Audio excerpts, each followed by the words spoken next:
Fíjense que acompáñenme en el libro de Génesis, capítulo 19, versículo 30 al 38. Subiólo a Zoar y habitó en los montes, y sus 2 hijas con él, pues tenían miedo de quedarse en Zoar, y habitó en una cueva él y sus 2 hijas. Entonces la mayor dijo a la menor: nuestro padre es viejo, y no hay ningún hombre en el país que se llegue a nosotras, según la costumbre de la tierra. Ven, hagamos que beba vino nuestro padre, y acostémonos con él para preservar nuestra familia por medio de nuestro padre.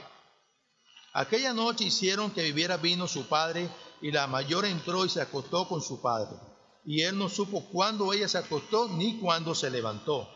Y aconteció que al día siguiente la mayor dijo a la menor: mira, anoche yo me acosté con mi padre, hagamos que beba vino esta noche también, y entonces entra tú y acuéstate con él, para preservar nuestra familia por medio de nuestro padre. De manera que también aquella noche hicieron que bebiera vino su padre, y la menor se levantó y se acostó con él. Y él no supo cuándo ella se acostó ni cuándo se levantó. Y las 2 hijas de Lot concibieron de su padre, y la mayor dio a luz a un niño, y lo llamó Moab. Y él es el padre de los moabitas, hasta hoy. Y en cuanto a la menor, también ella dio a luz a un hijo, y lo llamó Benani. Él es el padre de los amonitas, hasta hoy. Figúrense que cuando nosotros analizamos realmente, y hemos dicho y recargado siempre en los estudios de la célula, que tenemos que hacer un estudio inductivo con respecto a lo que estamos leyendo, que es la observación, la interpretación y la aplicación de la palabra. Y fíjense que todo esto acontece, y vemos ahora que el pueblo, la ley de Moisés, prohíbe tajantemente que ellos entren allí. ¿Por qué? Porque eran enemigos de Dios y enemigos del pueblo de hebreo. ¿Por qué? El acontecimiento lo podemos ver, y vamos un momentico a Deuteronomio para que usted vea por qué se le prohibió a ellos. Deuteronomio capítulo 23, versículos 3 y 4.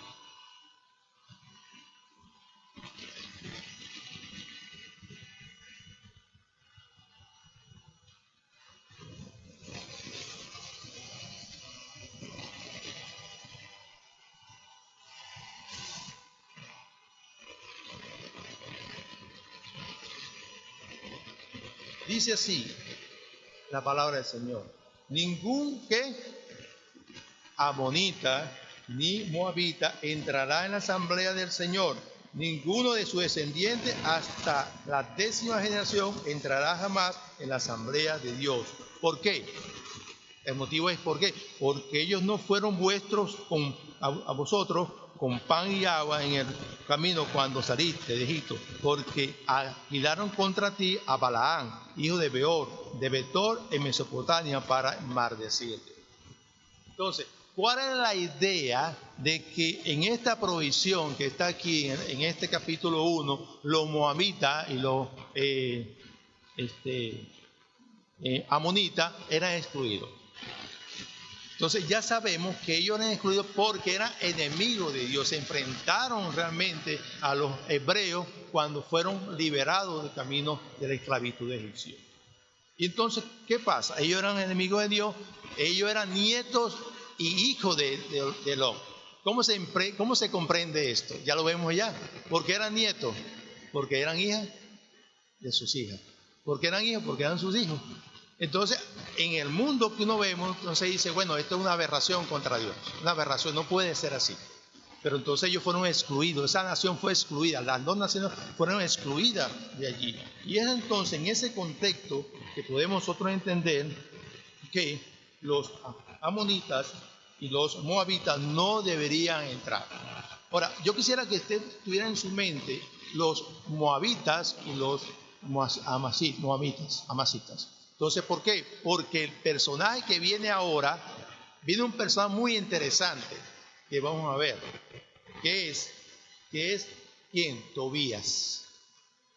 Fíjense que, comenzando el capítulo 4, vieron esto. Ante esto, el sacerdote Eliasib, encargado de los aposentos de la casa de nuestro Dios, que era pariente de ¿quién? de Tobías. Pero Tobías era ¿qué? ¿Ah? Opositor. ¿Por qué era opositor? Porque él pertenecía a una de esas dos tribus. ¿No es así? Que era, que vamos a ver. Entonces, fíjense que Tobías era tan enemigo de esos hebreos que él se opuso constantemente a la reconstrucción del muro. Nosotros podemos tener enemigos que se oponen a nuestra edificación de espirituales. Pero aquí vemos entonces el caso, que yo lo que quiero hablar con ustedes es que cuidado con las alianzas. Cuidado con las alianzas que nosotros hacemos con aquellos que son nuestros enemigos y que aparentemente ahora son nuestros amigos. ¿Quiénes han sucedido a ustedes que tienen una alianza, una relación con aquellas personas que son vuestros enemigos y luego se vuelven atrás y dicen que son nuestros amigos? A mí me ha sucedido. Ahora, ¿por qué digo yo cuidado con las alianzas? Cuidado, mis hermanos, con la alianza, porque el texto en sí me está diciendo, mostrando que debo tener precaución con aquellos que yo veo como mis amigos y vienen ahora a mí con un favor. Mucho cuidado. Fíjense que dice este. Vamos a ver el primer punto que dice ahí. El primer punto que vamos a ver es cuidado el peligro que podemos tener nosotros con esas alianzas. El primer punto es el peligro. Y leo el primer punto. Había preparado un gran aposento, el 5, donde anteriormente se colocaban las ofrendas cereal, el incienso y los utensilios, y los diezmos cereal, del mosto y el aceite prescrito para la levita, pero cuando los cantores y los porteros de contribución. Durante todo ese tiempo yo no estaba en Jerusalén, porque en el año 32 del rey de Babilonia yo había ido al rey, pero después de algún tiempo pedí permiso y vine a Jerusalén y me enteré del mal que Eliasib había hecho para favorecer ¿a quién? A Tobías. Ahora, fíjense, mi hermano, que es un peligro nosotros tener una alianza con una persona que se muestra ahora muy amigo de nosotros. Muy amigo de nosotros.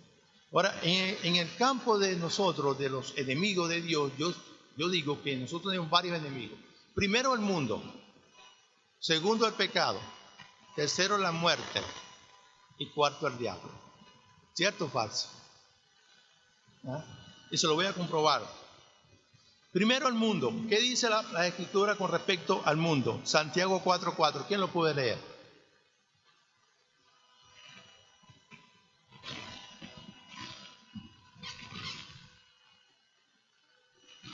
Dice ahí, ¿o no sabéis que la amistad del mundo es enemigo? ¿Contra quién? Contra Dios. El enemigo, el pecado. Primera de Juan 3:8. El que practica el pecado es del diablo. Y esto es fuerte. El que practica el pecado es del diablo. Porque el diablo peca desde el principio. La muerte. 1 Corintios 15:26. Y el último enemigo que será abolido es la muerte. Me pregunto, ¿quién de nosotros va a tener una alianza con estos enemigos? Yo creo que ninguno de nosotros vamos a tener alianza. Entonces, eso es lo que viene ahora a demostrar que no podemos hacer alianza con aquellos enemigos y sobre todo enemigos del Evangelio. No podemos hacer alianza. Esa alianza viene entonces como resultado a que nuestros enemigos tomen cancha y nos ataquen en todos los flancos. ¿Cuántos de nosotros nos hemos sentido que se han acercado a nosotros y que amigos, y después que se vuelve la espalda, ¿qué hacen? Te acuchillan, te matan completamente. Entonces no podemos darle privilegio a esos enemigos, y menos enemigos en contra de la fe. No podemos darle, porque después viene algo que viene rodando y que al final es una catástrofe completamente. Al darle privilegio a esos enemigos, nosotros estamos fomentando la corrupción. Estamos fomentando la corrupción completamente. En segundo lugar, mis hermanos, cuando hacemos alianza con estos y que supuestos amigos, ¿verdad? Hay unas consecuencias que tenemos que ver allí. Y fíjense que esas consecuencias, primeramente, las podemos ver en los versículos 10. También descubrí que las porciones de los levitas no se le había dado, por lo que los levitas y los cantores se hacían el servicio que había ido cada uno a su campo. Y por lo tanto, reprendí a los oficiales y dije, ¿por qué está la casa de Dios abandonada? Si pactamos con el enemigo del evangelio, entonces puede tener unas consecuencias donde él aprovecha toda la oportunidad para él exponer sus argumentos, ir por debajo, por allí, y entonces se va metiendo en nuestra vida hasta saturar nuestras vidas en ese momento y desplazarnos completamente. Entonces hay que tener mucho cuidado, hermanos, con lo que nosotros pensamos que son nuestros aliados. Mucho cuidado, porque ahí dice, ¿verdad?, que Tobías aparentemente era amigo de ¿quién? De Eleazar. Era, pero vemos que no era así. Él después agarró, le dio un privilegio, le dio un aposento. ¿Y qué aposento le dio? La habitación donde estaban los utensilios, estaban todo lo que sea la parte de adoración. Entonces viene Tobías, viene Nehemías y ve el desorden que hay allí. Entonces, mis hermanos, hay que tener mucho cuidado con lo que nosotros hacemos alianzas. Mucho cuidado. No, que viene un testigo de Jehová, me tocó la puerta y pasa. Hermano, le voy a decir, los testigos de Jehová no son nuestros hermanos. No son nuestros hermanos. Así que diga, no, es un hermano. No llame a hermano a todo aquel que no confiesa a Jesús como su Señor y Salvador. No lo es. Entonces, mucho cuidado con tener esas alianzas con esas personas que domingo o un día te tocan la puerta y dicen, hoy vengo a darte una palabra. Yo tuve el caso de unas personas que me tocaba domingo a las 6 de la mañana a la casa para darme una palabra. ¿Y quién era? Los testigos de Jehová. Entonces yo le dije, bueno, ok, vamos a una cosa. Ustedes me dan su palabra y yo doy mi palabra. Así lo corrí. Qué bueno que no fueron a las 6 de la mañana. Entonces, cuidado, mis hermanos. Cuidado con las alianzas que hacen, cuidado porque trae consecuencias y la consecuencia viéndose en la corrupción, la injusticia y la complacencia que ustedes tratan esa relación con esa persona que supuestamente es amigo del evangelio. Amigo del evangelio. Mucho cuidado con eso, mis hermanos. No tenemos amigos de nosotros, es aquel que profesa nuestra fe. Y está con nosotros. ¿No es así? Eso es nuestro amigo. Entonces, mis hermanos, rápidamente viendo que pero ¿quién era el culpable de todas estas complacencias con Eliasib? ¿Quién era el culpable? ¿Quién era? Era Eliasib. ¿Por qué? Porque él se prestó a todas estas componendas. Y entonces, aparentemente, los hermanos que estaban aquí, los hermanos judíos, ellos hicieron una promesa que jamás iban a dejar la ley de obedecer la ley de Moisés. Pero resulta que ahora sí dejaron de obedecer. Entonces, tenemos eso. El tercer punto, mis hermanos, es que hay que tener una confrontación completa y abiertamente con aquellos que dicen ser nuestros aliados. Fíjense en los versículos 23. Y vi en aquellos días judíos que se habían casado con mujeres astonitas y amonitas y moabitas. ¿Quién era el enemigo del Señor? ¿Los quiénes? Los moabitas, los amonitas. Eso. Y fíjense que si vamos y retrocedemos en la Biblia un poco, al capítulo 10, vamos a retroceder, capítulo 10, versículo 30, ¿qué nos dice la palabra? ¿Qué nos dice? Dice allí, y que no daremos a nuestras hijas a los pueblos de la tierra, ni tomaremos sus hijas para nuestros hijos. O sea, era algo tajante, que no debían tomar las mujeres de estos pueblos porque se iban a contaminar. A veces me pregunto, ¿cómo es posible que una persona, un joven, busque a la relación o comprometerse con alguien que está fuera en el mundo? Donde la vida es clara, no tenemos que tener yugos desiguales. A los jóvenes, cuando evalúen sus vidas, evalúen su relación, evalúen en el contexto de la palabra, ¿dónde están ubicados? ¿Dónde yo puedo tener una relación sana? ¿Dónde la puedo? En la iglesia. Ahí sí yo puedo tener una relación sana.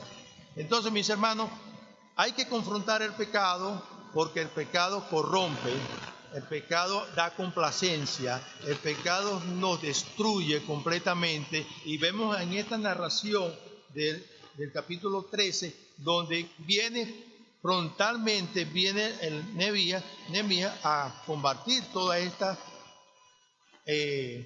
deslealtad del pueblo. Me llama la atención que dice allí, ¿verdad?, en segundo lugar, que cuando estas mujeres que estaban apareándose con los hijos de Israel, pero había una consecuencia, y dice, y ninguno de ellos podía hablar la lengua de Judá ni la lengua de su propio pueblo. ¿Qué pasa allí? Ahí está pasando es que dejaron pasar por base por bola todo y se estaba perdiendo la identidad del pueblo. ¿Podemos nosotros perder la identidad del pueblo de Dios? Sí. Cuando estamos en una relación directa con aquellos que son enemigos de Dios, la vamos a perder completamente. Entonces, ¿qué es lo que me quiere decir el texto aquí? Realmente, primeramente, mis hermanos, que el texto me quiere decir que tengamos cuidado con nuestras relaciones. Segundo, que esas relaciones sean realmente conforme a lo que dice la Escritura. Y tercero, que combatimos todas esas relaciones, vamos a combatir todo eso, porque el Señor que está con nosotros nos va a ayudar. Amén. Entonces, eso es lo que me quiere decir el texto. No podemos descuidarnos con aquellos que dicen que son nuestros aliados. No podemos descuidarnos. Y fíjense que a veces nosotros nos descuidamos justamente por motivos en el mundo, por motivos en el trabajo, y nos descuidamos, ¿verdad? Completamente. Entonces, lo que nos dice el texto, y ya finalizando, que este texto queda a veces inconcluso para mí, dice al final, así los purifiqué a todos los extranjeros, versículo 30, y designé oficios para los sacerdotes y levitas, a cada uno en su ministerio, e hice arreglo para la provisión de la leña en los tiempos señalados y para las promesas. Acuérdate de mí, mi Dios, Dios mío, para el bien. ¿Qué está diciendo aquí?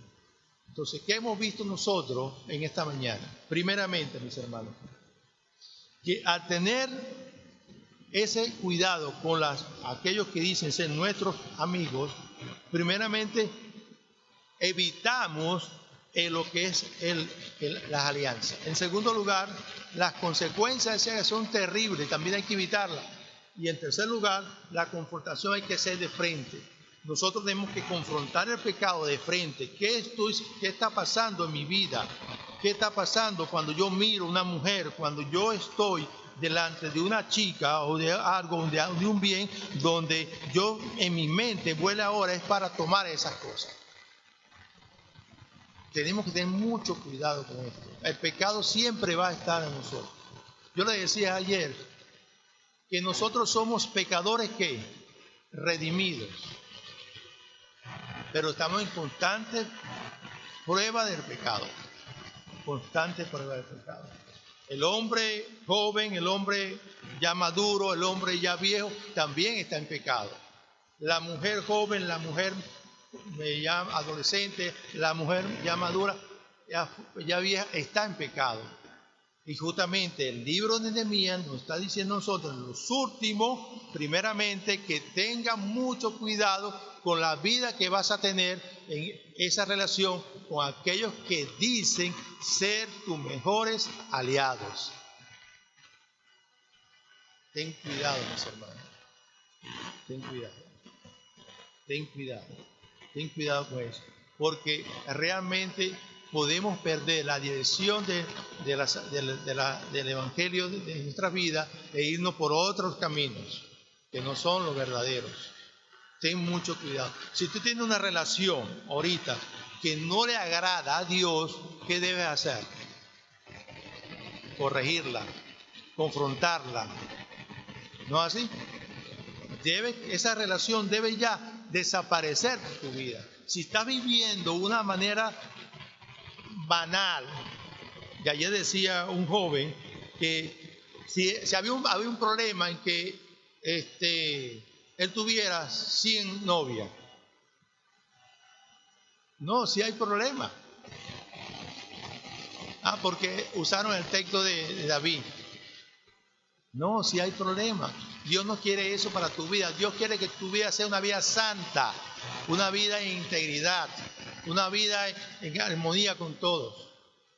Y esto me hace recordar la historia de un hombre que a veces le he contado, que salió con una mujer a McDonald's a comerse una hamburguesa y la chica le dio un huerto de más. Y él le regresó el huerto a la chica. Y la chica pensó que era un hombre bueno, un hombre honrado. Y ciertamente era honrado.